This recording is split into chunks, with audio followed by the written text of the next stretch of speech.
Why Plato's cave syndrome is more common than you think.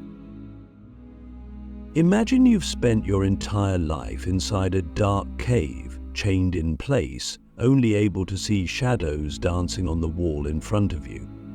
These shadows are cast by objects behind you, illuminated by a fire you cannot turn to see. To you, these shadows are reality.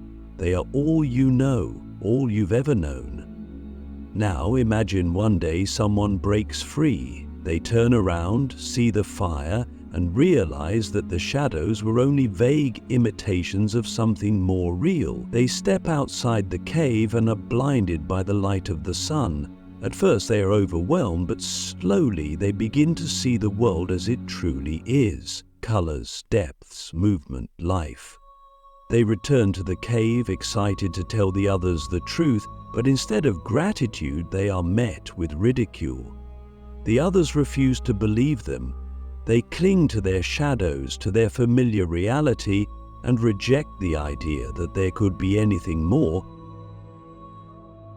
Click subscribe to this channel to get more profound insights. This is Plato's Allegory of the Cave, an ancient metaphor that describes the way humans mistake illusion for reality. But what if I told you that this isn't just an abstract philosophical idea? What if I told you that most of us are living inside our own modern version of the cave, trapped in illusions? We don't even realize our illusions. And what if I told you that escaping the cave is one of the hardest, most painful things you will ever do? We like to believe that we see the world as it is, that our beliefs, our opinions, our understanding of life are based on facts, reason, and experience. But how much of what we believe is simply the result of conditioning?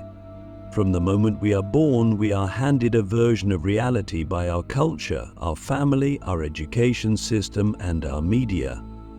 We are told what success looks like, what happiness means, what is possible and what is impossible. We absorb these ideas without question, just as the prisoners in Plato's cave accepted the shadows as the ultimate truth.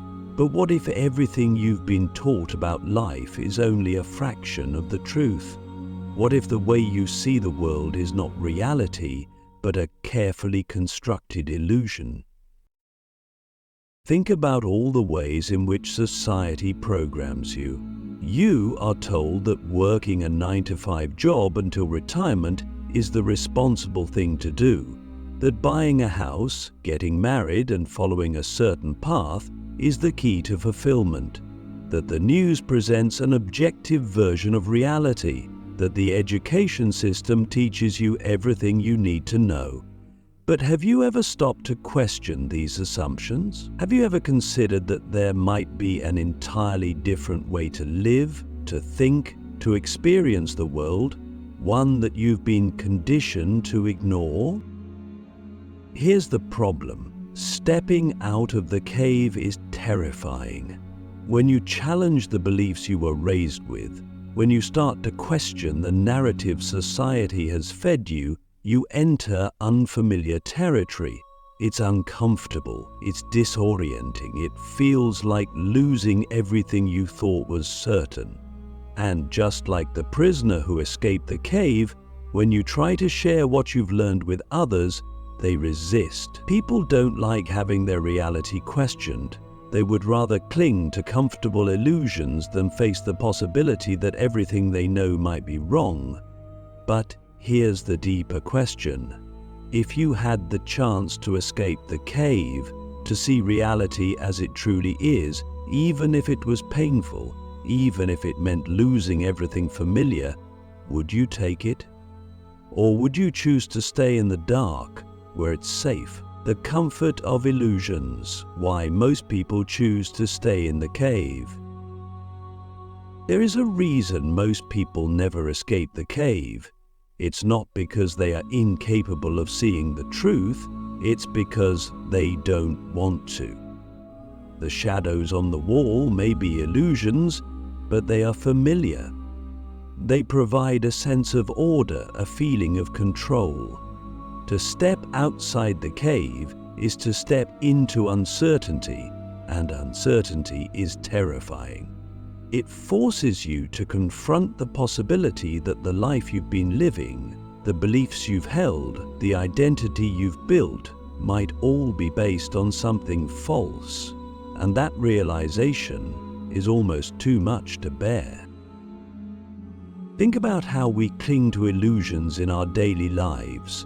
We convince ourselves that a job we hate is better than the unknown of trying something new. We stay in relationships that make us miserable because the thought of being alone is too frightening. We absorb media that confirms our existing beliefs, so we never have to feel the discomfort of being wrong. We tell ourselves that we'll be happy once we achieve a certain goal, earn a certain amount of money, or gain the approval of others, because if we stop chasing, if we stop distracting ourselves with ambition, we might have to face the unsettling truth that happiness isn't something we find out there, it's something we cultivate inside.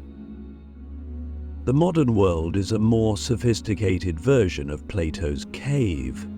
The shadows on the wall have been replaced with screens, news feeds, social media, entertainment designed not to inform but to keep you comfortable.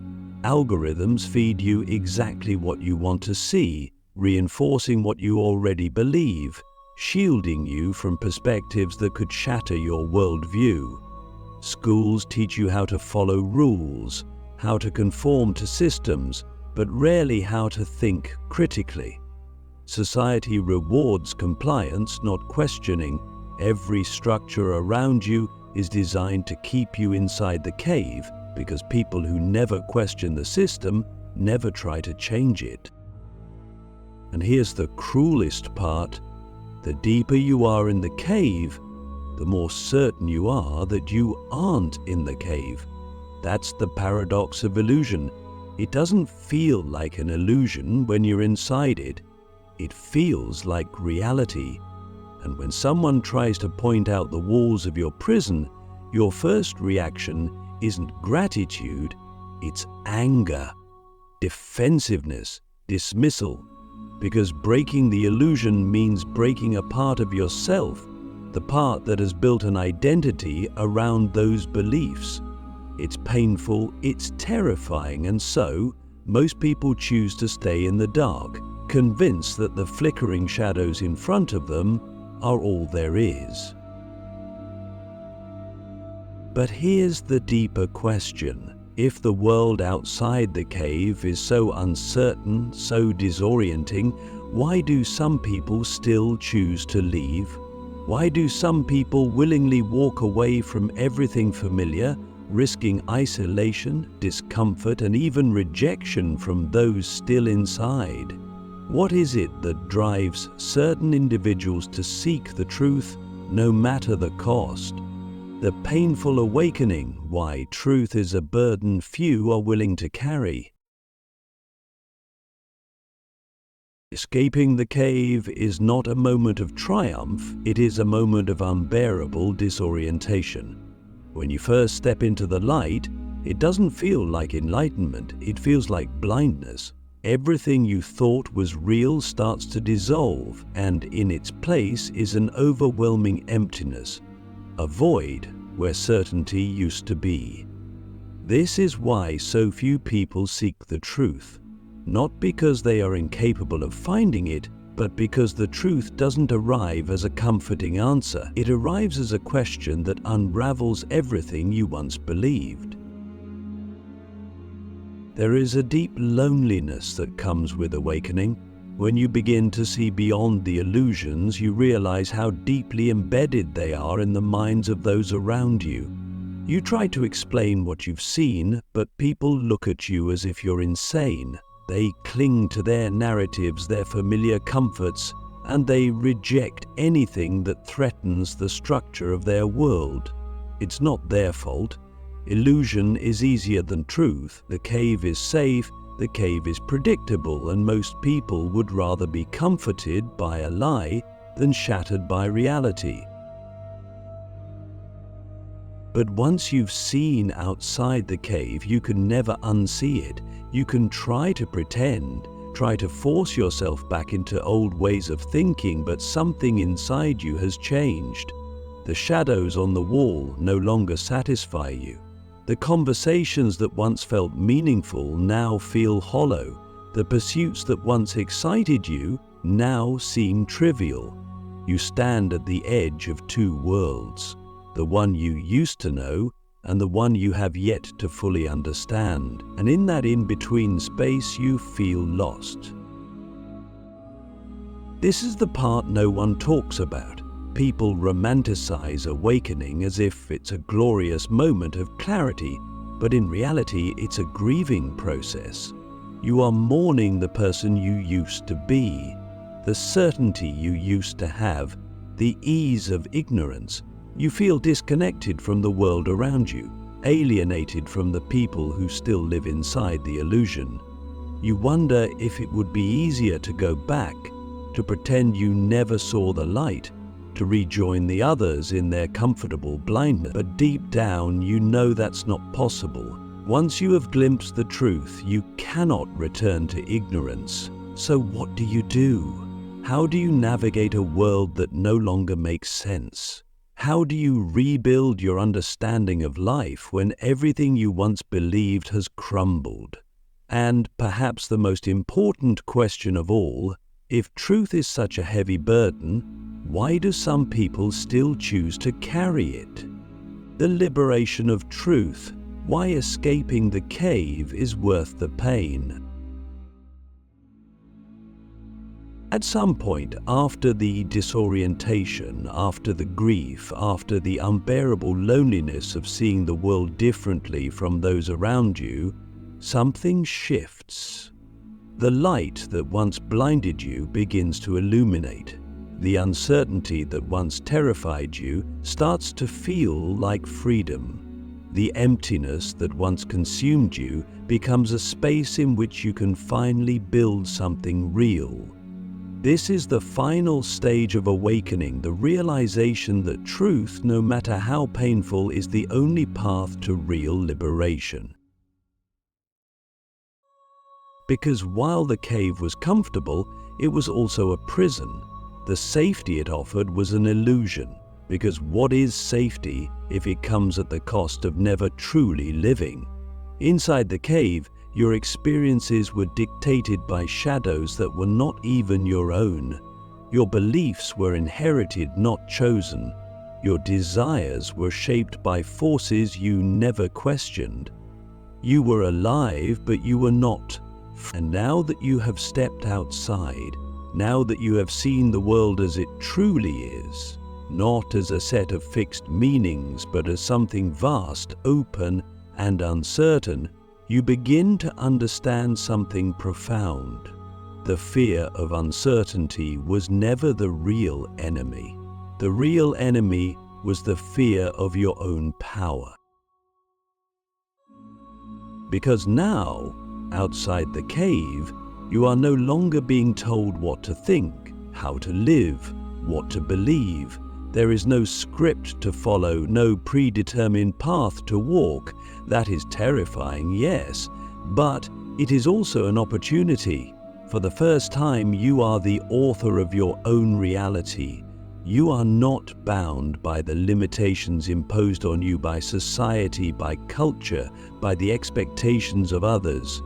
You are free to create meaning, free to seek knowledge, free to live on your own terms. And that kind of freedom is rare. It is dangerous. It is powerful. But with that power comes responsibility. Because the moment you step outside the cave, the moment you shed the illusions that once defined you, you become something unsettling to those who still remain inside. You are proof that another way of thinking, another way of living is possible. And that makes you a threat. People will resist you. They will mock you, reject you, try to pull you back into the darkness.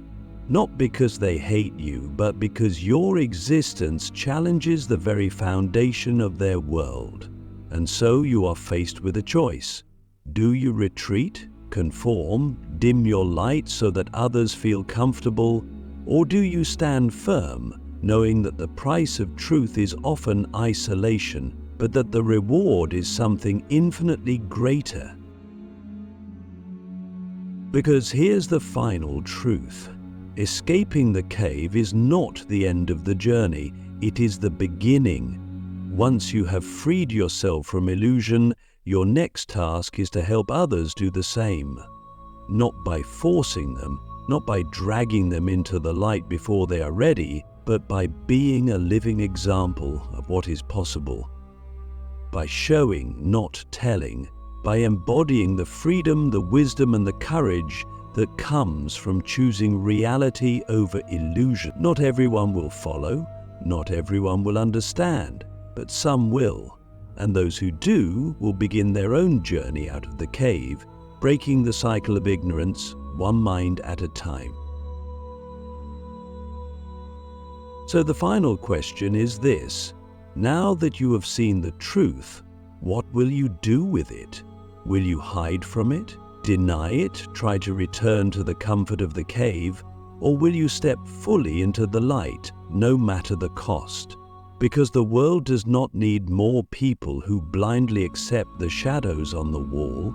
It needs people who are willing to see, to question, to challenge, to awaken. It needs people who are brave enough to embrace the unknown. It needs people like you. And now the only question left is, what will you choose?